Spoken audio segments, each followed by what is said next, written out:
Chapter 1. When Nothing Became Something. The funeral was held around midday. I stood there, hiding behind a tree as rain sprinkled from the dark clouds above, watching as everyone left the funeral I wasn't invited to. All except Mr. Ripley, who stayed far longer to simply stare at the graves of his son and daughter. He deserved this the least out of everyone. Once everyone was gone, I approached, the alternations of my footsteps more mechanical than human, but the same would be true without the crutches as I looked at the writings on the tombstones. Of Nazar's first, polluted with various flowers. In loving memory of Nazar, loving son and brother. I'm sorry, man. I robotically hobbled to the next tombstone, one that I spent much longer to blankly stare. Here lies dearest Lucy. Heaven restores you in light. What's more fucked up than standing at your girlfriend's grave is knowing you were the one who was the cause of it. None of this would have happened if I noticed something was wrong. If I just supported Fang more instead of getting into a fight. If I never got between her and her friends by telling her how I felt. If I never bothered Fang and stayed to myself. If I never moved to Volcaldera in the first place. And all because of me, Naomi and Nazar and Fang and the others are gone. I should be crying. I should be screaming to the world why I should have died instead. But I instead just feel... My final plea to Fang races through my mind. Don't leave me alone. I just feel alone. Completely and utterly and hopelessly. Alone. The rain stops, black clouds revealing the murky gray sky. Already, it seemed as if the world was already done with me and my monologuing. A monologue from some nobody in the middle of nowhere, with the only person I ever cared about now gone. Trish was right. The moment I thought I was somebody, I ruined everything. So now I'm back to being a nobody. But it was better this way.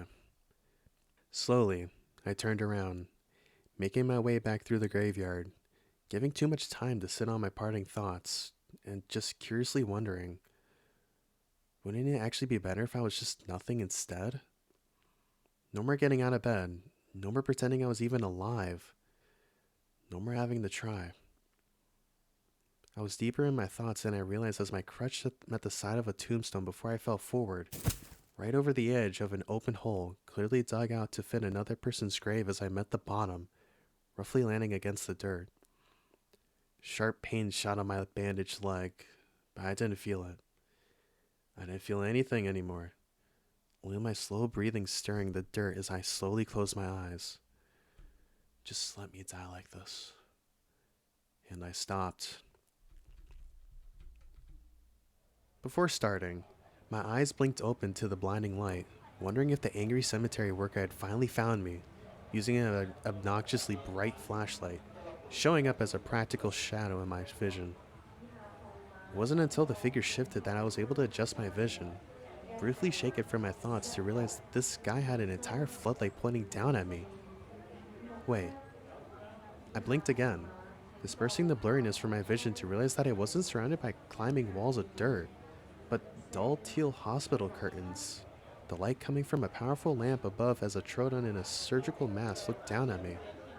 I must have blacked out when I was in that open grave, giving me an idea of how my new life was going to pan out, but I didn't feel like offing myself. Just brief moments of clarity, while everything was just blurred along. But I was ready for the questions, ready for the diagnosis, ready to be given prescriptions of antidepressants to fill in the place of crushing nothingness with fake joy. I was ready for his words in my new reality. It's a boy! I was not ready for that. I think I meant to say, what the fuck are you talking about? Before realizing that nothing came out of my mouth. Instead, feeling my jaw drop dumbly. Had they already got me hooked up on drugs? If so, I felt pretty conscious despite my circumstances. trying to speak again only for my mouth to open and close. What the hell was...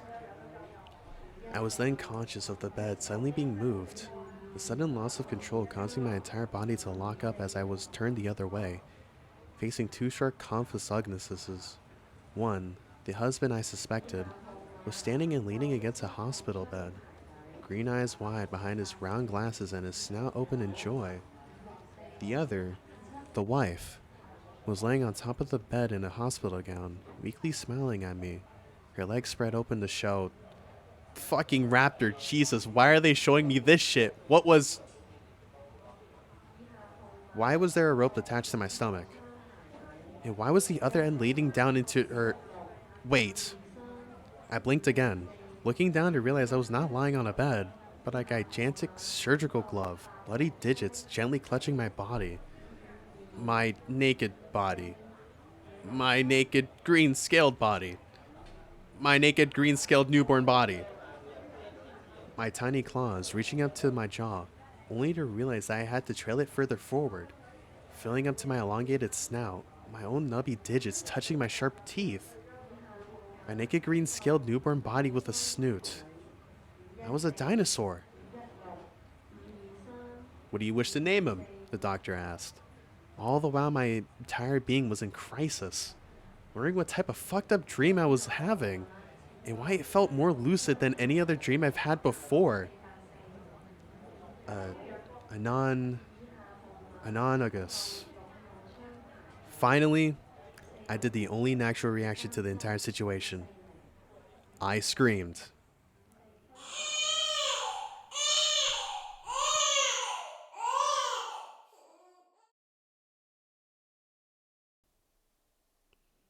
Chapter 2. Babyhood any percent. My name is Anon Ugus now. Not a Homo sapien, but a Conthos natus. Or how a certain Albanian stockbroker forum would declare it. A compy, destined to never be above 5 foot. And I was being held by my new mom, my eyes silently flittering between her and my new dad, my new parents, giving me looks of pure joy and happiness. Unfortunately for them, the feeling is not entirely mutual. Not because I was pissed or anything, but rather because I was still in complete shock at the fact that I just came out of a dinosaur woman's vagina 30 minutes ago. Not even to mention what they do to the cord. How the fuck was this possible? Oh, I think he's hungry, Joan. My mom, now revealed to be Joan, smiled warmly, brushing away her long curly brown hair to reach a fold of her gown. A sudden feeling of dread overcame my entire being as I went still in the wrapped bundle, Joan opening up the hospital gown as my eyes widened. Oh no. No. She then reached in.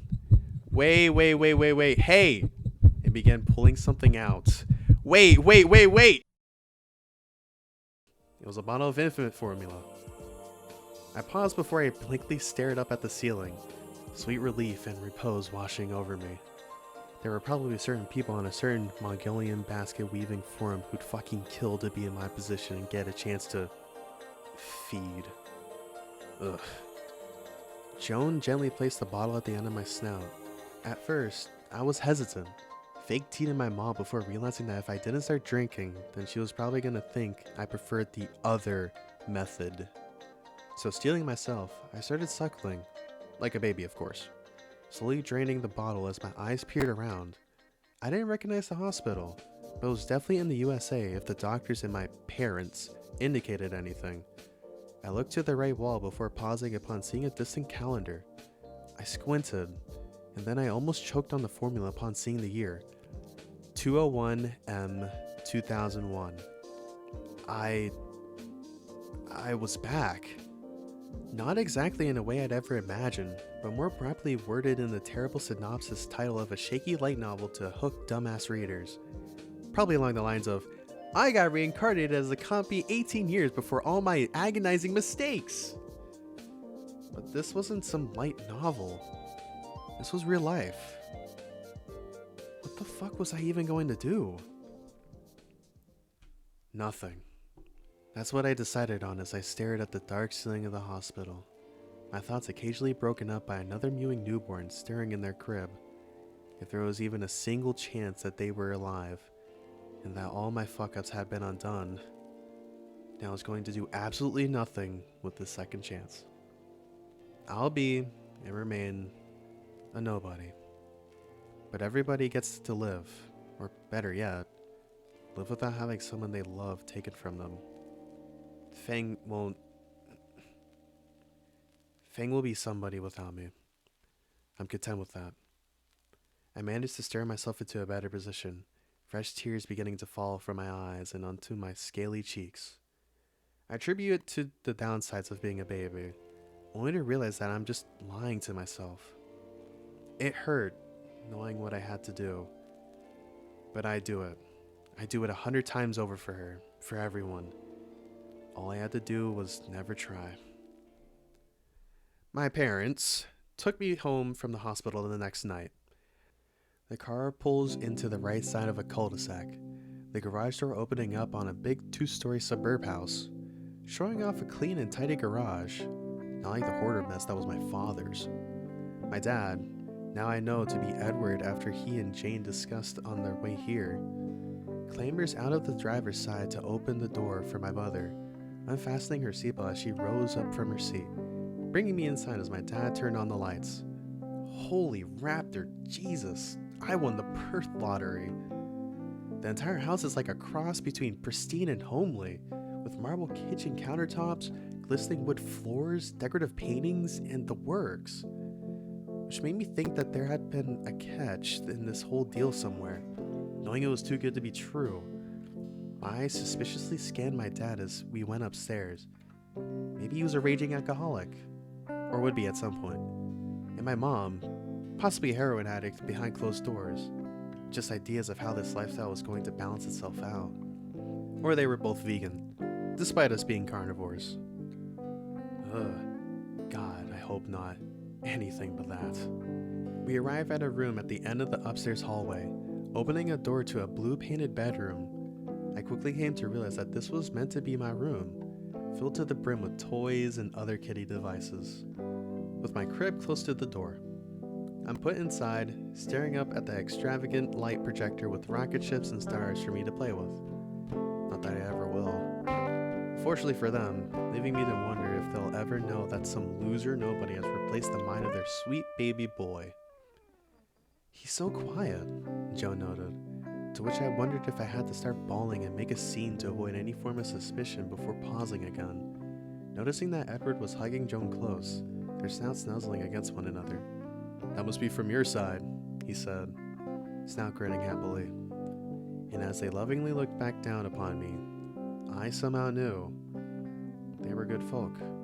Not fucked up or twisted, maybe too hardworking. At least for Edward's case, now that I recognized the slight bags under his eyes. But that was hardly not a problem. Not like my real parents. The ones who gave the bare minimum of a shit about me. With that in mind, I yawned, realizing the two consonathuses had left the room, slightly shutting the door.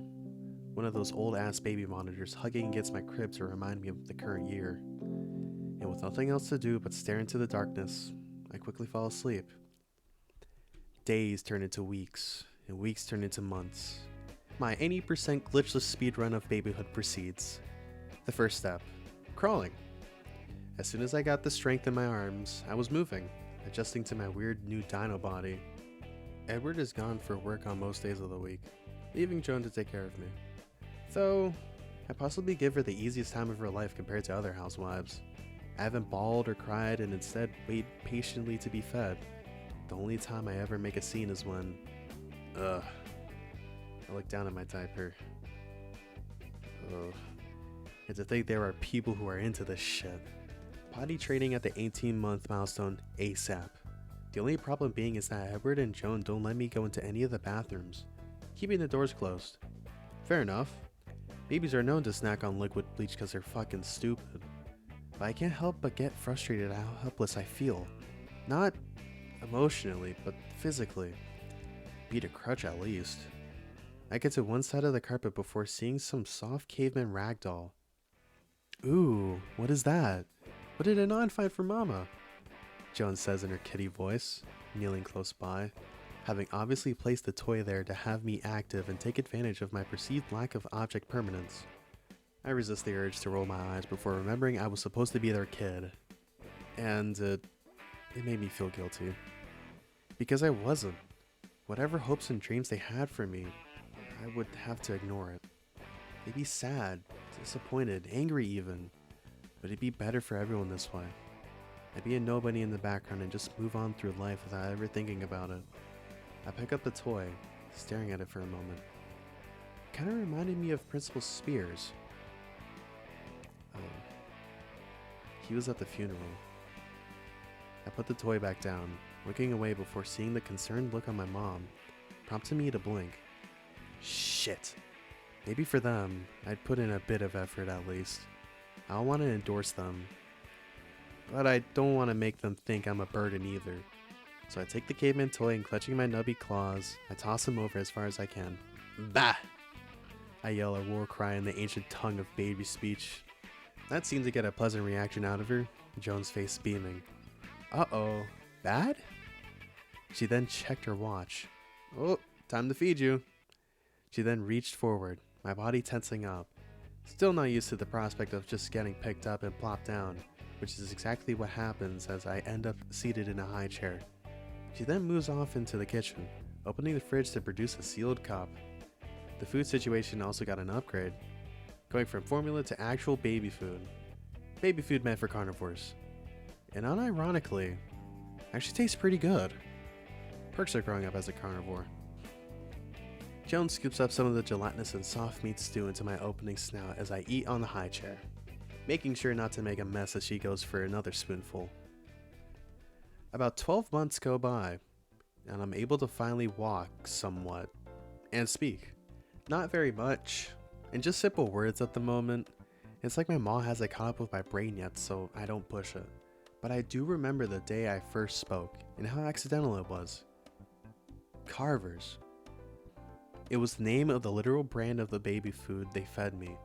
I was just trying to pronounce it in my head out of boredom until the wide-eyed look my mother indicated that I accidentally said it out loud. Edward was home during all the excitement, alerted by Joan's excited calls, having put down the newspaper he had been reading and going over to pick me up, exuberantly trying to get me to say their names. So I endorsed them with a typical dada and a typical mama. That made their day, possibly their entire week. But this day, we had guests.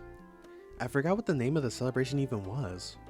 All I knew was that it was the last day of the warm season, and it was something dinosaurs held sacred. So I sat in the backyard beside a lawn chair atop the grass, given toys docked by myself. The grill planted with various barbecue meats, and the giant portable pool set up with a few older children splashing inside with glee. My grandparents were looking after me for the moment, sitting atop two lawn chairs. They were from Joan's side as Edward's parents had already passed away. My grandpa, Mike, was a tall therizinosaur with long claws, and my grandmother, Melissa, was, of course, a compy like my mother, their scales slightly wrinkled with age. "Can you say granddada?" Mike asked with happy mirth. "Granddada." Oh, Melissa's almost leaning forward off her chair. "Say grandmama." "Grandmama." She gasps, claw over her heart as she leans her head against Mike. "Oh, he's so precious." "Yeah, receptive too, just like Ed is." He leaned back in the chair. "Who knows? Maybe little and I might end up being as tall as me one day too." Mike hoped as he sipped from a diet soda, somewhat not pin-cushioned in his long claws. Melissa placed a claw over those scissor-like digits. "Oh, hush you," she smiles. "I never want him to grow. He's just so adorable." She then turned her head. "Did you see? Your brother Frank was here." "I prefer if he wasn't," Mike grumbled. The toughened demeanor and narrowed eyes reminded me of someone who was possibly hurt the most by me. I tuned that out, instead wondering what that family drama was about before looking around the party and toward another therizinosaur who was currently helping himself to a bowl of salad. His long claws, somehow able to pick at it with a spoon. My granduncle, who I assumed to be, seemed to notice me staring, his black beak lighting up. Hey, you must be Jones' little tyke. Frank spoke to me as if I was expected to understand. I did, of course. But obviously, I wasn't going to make that known, instead tilting my head with a blank expression. Heh, surely did make the cutest kid. A real central scrutinizer, Frank said with a smile. I know, my grandmother exclaims in agreement. Did you bring your guitar, Frank? Nah, not this time. Left it in Joe's garage. Mike let out something between a grunt and a sigh of relief.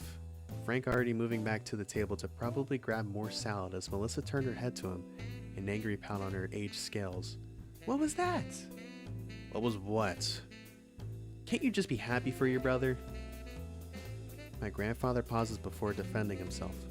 They once called the cops because he was playing too loud. A loud laugh broke up their argument. Seeing my dad greet another arriving couple, two baryonyxes.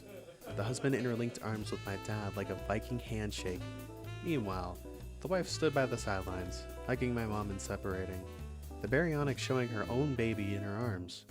Oh my goodness, is that the Halfords? My grandmother asked before gasping. And they have a baby? That Halford kid was raining hell from above, helping Ed while he was down there fighting in Pangea.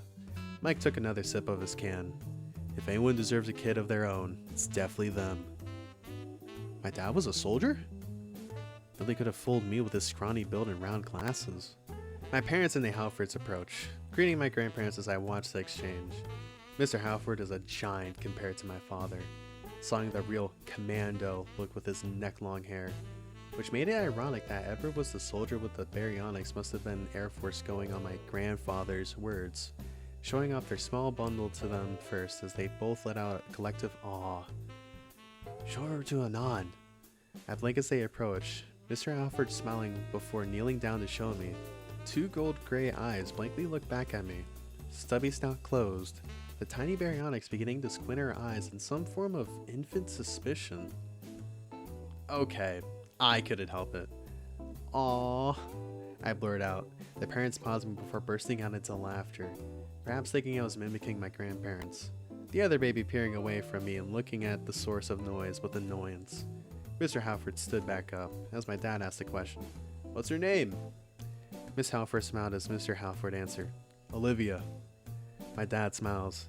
That's a beautiful name. I remember on the phone yesterday. He tilted his head. Are you sure? Yes, we are. He looked to my parents. Olivia's getting baptized next week. He'd like you two to be there and become her godparents. My grandmother gasped before standing up to celebrate. My grandfather blinking in surprise as he sat shocked atop his chair, having punctured the soda can with his claws. Some of the guests turned their heads to the commotion before coming over to congratulate my parents. All the while I could see Olivia, her gray eyes still silently looking down at me, snout closed, giving me that same squinting look. I resisted the urge to shrug, turning around to hang about on the grass. From my limited experience, being a godparent didn't mean much, just some glorified title of declaring someone to be your absolute best bud. I doubt anything was going to come about regarding that.